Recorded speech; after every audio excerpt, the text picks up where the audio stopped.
वक्रतुण्ड महाकाय सूर्यकोटिसमप्रभा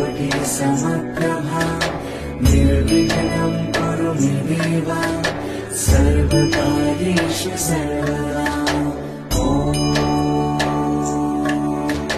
वक्रतुण्ड महाकाय सूर्यकोटिसमप्रभा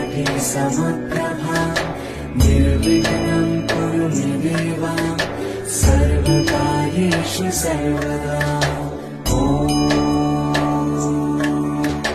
वक्रतुण्ड महाकाय सूर्यकोटिसमप्रभा निर्विघ्नं कुरु मे देव सर्वकार्येषु सर्वदा।